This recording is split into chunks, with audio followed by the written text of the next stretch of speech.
Watermelon welcome, everyone. I am Apricot Amber. I am the founder and chief food genius here at Food Literacy Center, and I am really excited because all of the spring vegetables and fruits are in season, and it's one of my favorite times of year.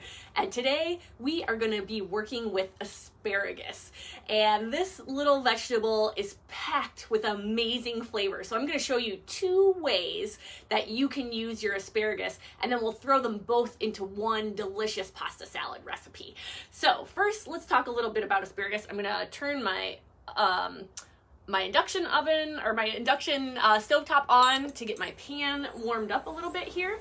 And while that's doing its thing, I'm going to talk a little bit about the two kinds of asparagus that you have available to you.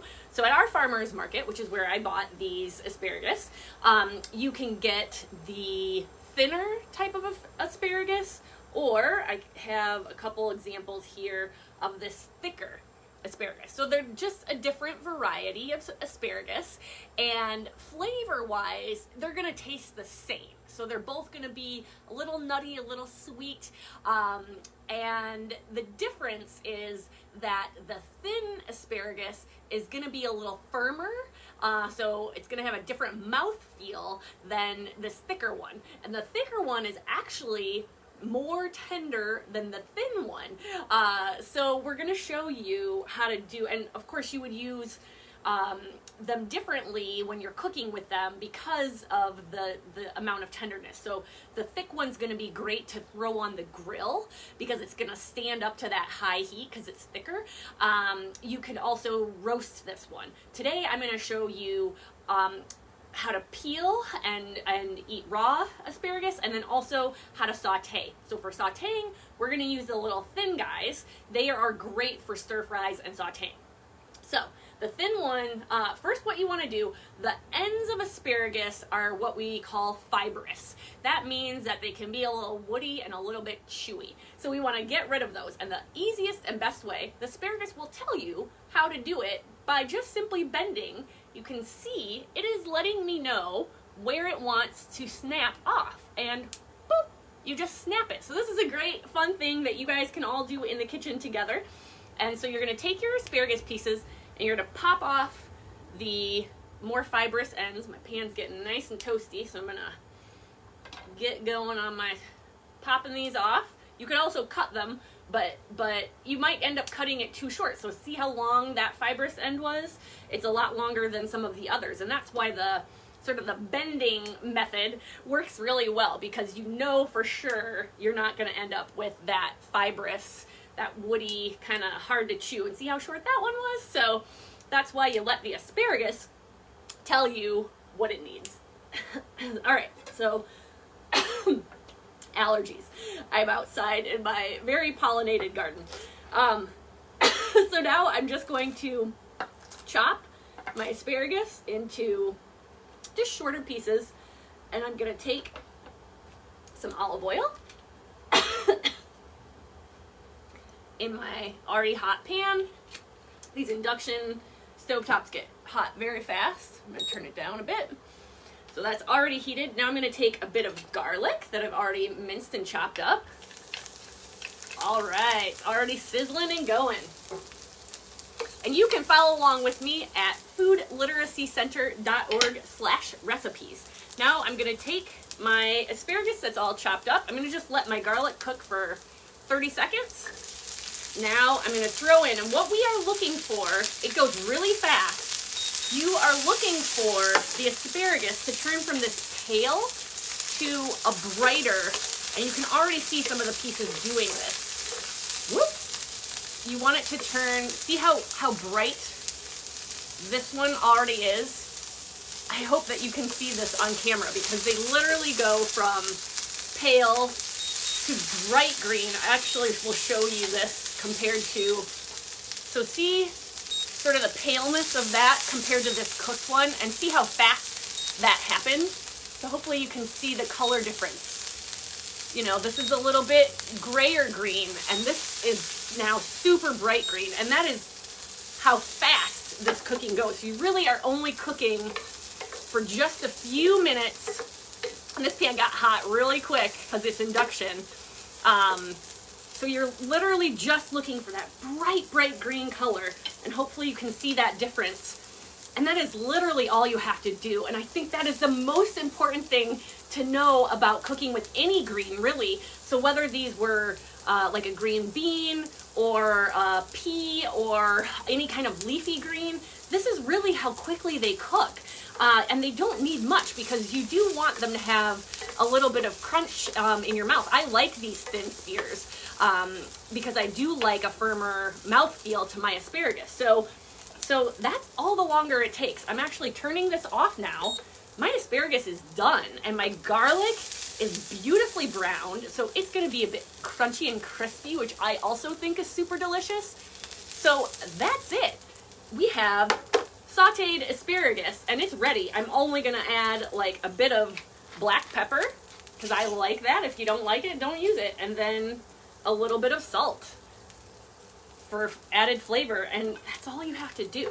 This is gonna be ready for my recipe, and it's literally finished. So I'm gonna take this off the heat. It's done. Next, and again, you can find all these recipes on foodliteracycenter.org. Next, I'm gonna show you what to do with these big fatsies. So this is the jumbo asparagus, very different from our little thin one. And one fun way to eat this, you can eat it raw. So you're gonna do the same thing that we did with the other asparagus. You're gonna pop off the woody end. And again, some are gonna have a more of the woody ends than others. And you're gonna basically shave these with a vegetable peeler. So it's super, super simple.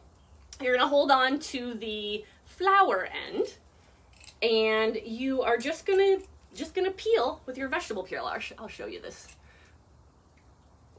That's it. Now that's a little bit thin because I'm holding it in the air and I don't have a lot of pressure. So if I put this down on my cutting board, I'm gonna have more pressure. And some people like to actually take off these outsides and then only eat the bright inside part. So you could peel away the outside. It's totally up to you. Again, it's a matter of preference. It's all completely edible. So again, we're just gonna hold it on our cutting board, and we're just gonna shave into pieces. And you're starting, you know, you can start at this end and do it this way, or you can shave it holding from the tip and shaving down. You really could just leave these flowers. That's what I do. I don't shave the flower part. We're just gonna cut that part. So you can just shave until basically you've shaved yourself your entire piece of asparagus, right? And then this is pretty thin, and then you can just snip. And you can, when you're chopping asparagus like we did for our sauteed asparagus, you could chop it with a knife, or you can simply snap it, which is really fun, especially for kids to do. So you could just snap your entire thing. So I'm gonna shave a bit more of this for our salad, our pasta salad. And then I'm gonna show you how to sort of put all of this together. And so one thing about our pasta salad, there is a saying that what grows together goes together. And so for our pasta salad, we are going to do exactly that. We are going to put together a bunch of ingredients that are growing and in season right now and turn them into one beautiful pasta salad. So I'm going to get my cutting board out of the way because I have prepped most everything for you guys in advance. All right, so I have my bowl of cooked pasta. So I like to use a big fat noodle. You can use whatever noodle is your favorite. I also like to use a lot of color. So I have a big colorful bowl of pre-cooked pasta. And when you cook that, as soon as it comes off the heat and you drained it, soak it in an ice bath so that it stops cooking and it will stay nice and it won't stick all together. So then we are going to use spring onions. These are in season right now. Oftentimes you'll see them with the big green tops. I already ate mine in a different recipe, but this is what a spring onion is. They come in red, yellow, and white. I happen to have a white one on hand today, so I'm putting all of that in our recipe.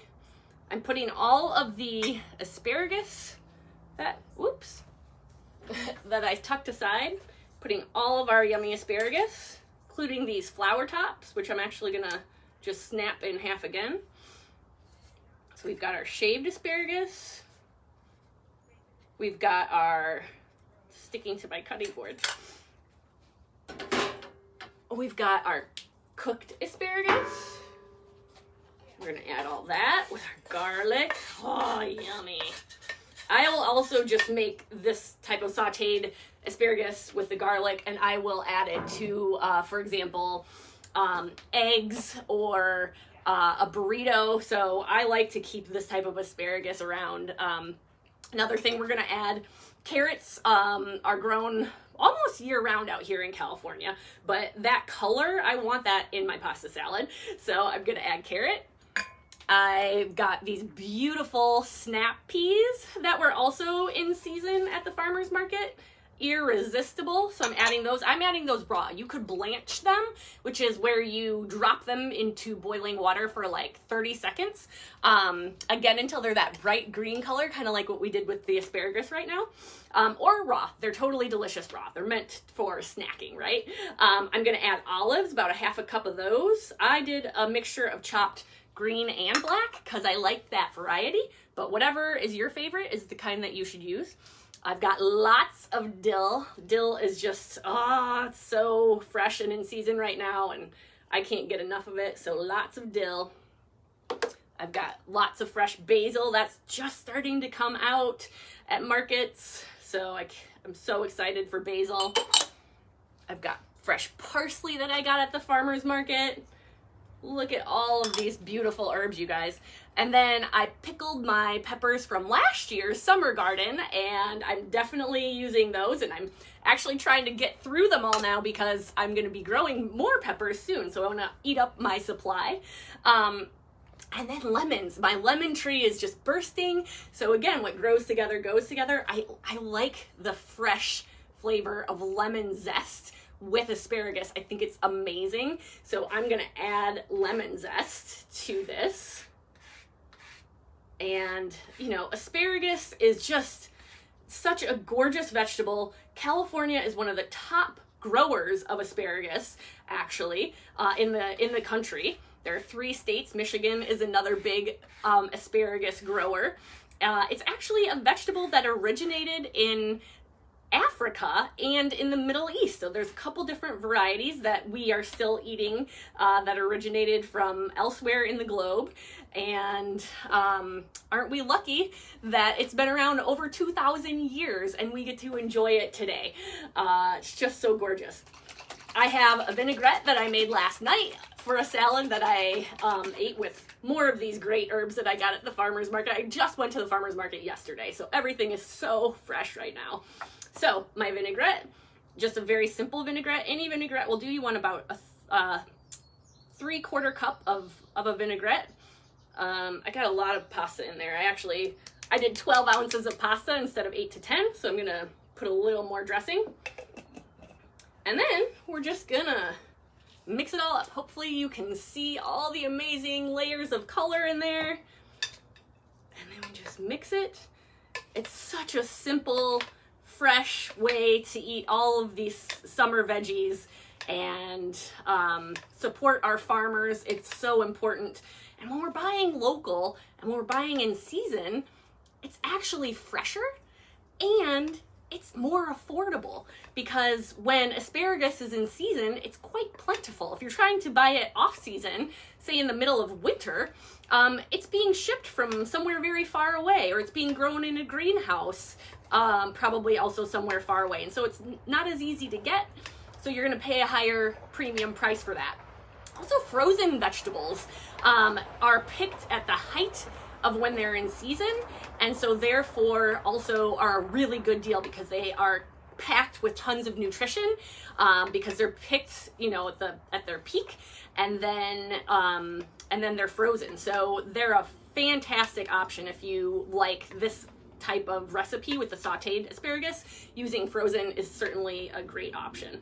So there is our pasta salad. I'm just gonna give myself a big scoop of that. Oh my gosh, it's just, I can smell that lemon zest so much, and I've got my gorgeous asparagus in here.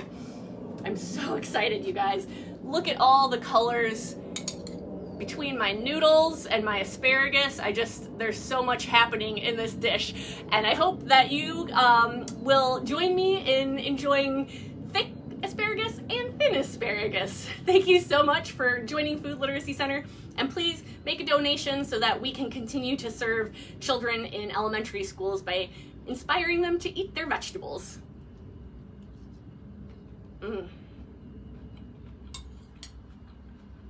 So good.